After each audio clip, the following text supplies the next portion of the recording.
Hi guys, welcome to our channel. இன்றைக்கி சூப்பரான red sauce pasta தான் செய்ய போகிறோம்.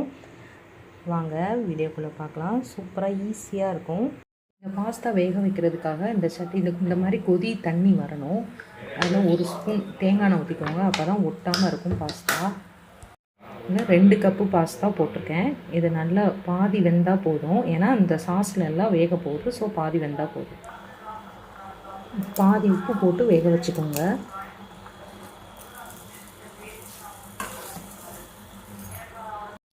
இது பீல் பண்ணிவிட்டு கட் பண்ணி மிக்சரில் போட்டு அரைச்சி வச்சுக்கலாம். இங்கே வெஜிடபிள்ஸ்னு பார்த்தீங்கன்னா கார்லிக் ஒரு 5 பூண்டு நான் கட் பண்ணி வச்சுருக்கேன். Green colour bell pepper cut பண்ணி வச்சுருக்கேன். ஒரு பெரிய வெங்காயம் கட் பண்ணி வச்சுருக்கேன். இதை நம்ம பியூரி டொமேட்டோ பியூரி ரெடி பண்ணி வச்சுருக்கேன். இங்கே பாஸ்தா சீசனிங் இது எடுத்து வச்சுருக்கேன். நெக்ஸ்ட்டு ரெட் சில்லி ஃப்ளேக்ஸும் எடுத்து வச்சுருக்கேன்.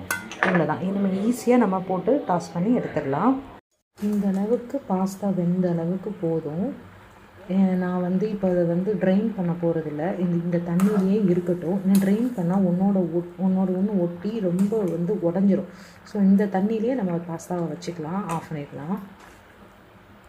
இது 1 ஸ்பூன் பட்டர் போட்டிருக்கேன். நெக்ஸ்ட்டு ரீஃபைண்ட் ஆயில் ஊற்றிருக்கேன்.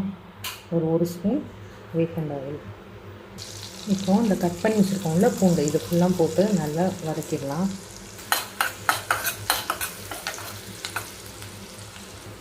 இந்த கட் பண்ணி வச்சுருக்க இந்த வெங்காயமும் பெல் பெப்பரும் போட்டுடலாம்.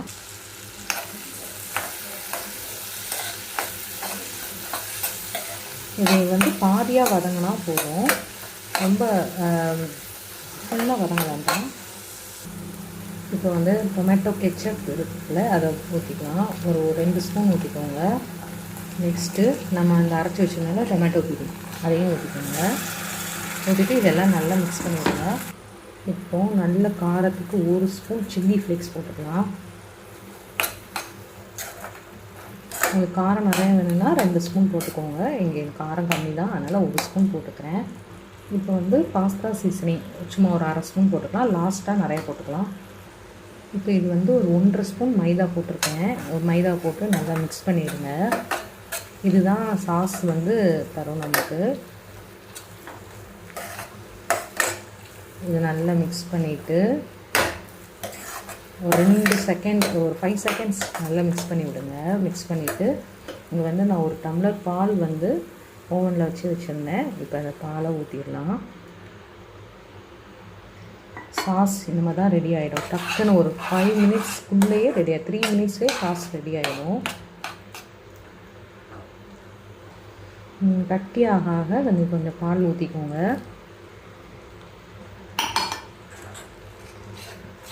இல்லை பால் 1 டம்ளர் தான் நீங்கள் வச்சுருந்தீங்க அப்படின்னா ஒன்றும் பிரச்சனை இல்லை.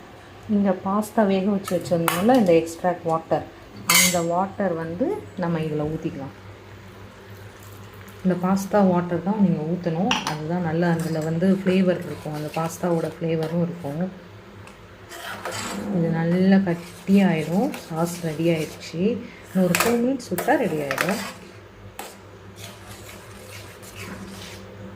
நான் இங்கே சொன்னேன் பார்த்தீங்களா, தண்ணி எடுக்காதீங்க அப்படின்னு. இது ஒன்றோட ஒன்று ஒட்டவே இல்லை, தண்ணி இருக்குது. இப்போது இந்த தண்ணியோடு நம்ம இந்த பாஸ்தாவில் பாஸ்தா சாஸில் பாஸ்தா ஃபுல்லாக போட்டுடலாம். இதை போட்டு நல்லா மிக்ஸ் பண்ணிங்கனாலே ரெடி ஆகிடும். ஒரு 5 மினிட்ஸ் இதில் இந்த சாஸில் பாஸ்தா ஃபுல்லாக குக் ஆகட்டும். இந்த தண்ணியிலே நம்ம உப்பு போட்டு கொதிக்க வச்சுருக்கோம். உப்பு பார்த்துட்டு மறுபடியும் உப்பு சேர்த்துக்கோங்க. இது எனக்கு கொஞ்சம் உப்பு பத்தலை. ஸோ நான் ஒரு 1/2 ஸ்பூன் உப்பு போட்டுக்கிறேன். நெக்ஸ்ட்டு சீசனிங்கும் பத்தலை, ரெட் சில்லி ஃப்ளேக்ஸும் பத்தலை. ஸோ நான் ரெட் சில்லி ஃப்ளேக்ஸ் போட்டுக்கிறேன். 1 ஸ்பூன் அகைன் போட்டுக்கிறேன். இனிப்பாக இருக்குது. நெக்ஸ்ட் பார்த்திங்கன்னா பாஸ்தா சீசனிங் அப்போ கம்மியாக தான் போட்டோம். இப்போவும் நல்ல ஒரு 1 ஸ்பூன் தாராளமாக போட்டுக்கலாம். போட்டு எல்லாத்தையும் நல்லா மிக்ஸ் பண்ணி விட்ருங்க ஒன்ஸ் அகெயின். இப்போ சீஸை மேலே வச்சு ஒரு 5 செகண்ட், ஒரு 10 செகண்ட்ஸ் மூடி வச்சிடலாம். சீஸை இப்படி போட்டுக்கோங்க. நீங்கள் எத்தனை சீஸ் ஸ்லைஸ் வேணுமோ அது போட்டுக்கோங்க. நான் 2 போடுறேன். போட்டு இதை மூடி வச்சிடலாம்.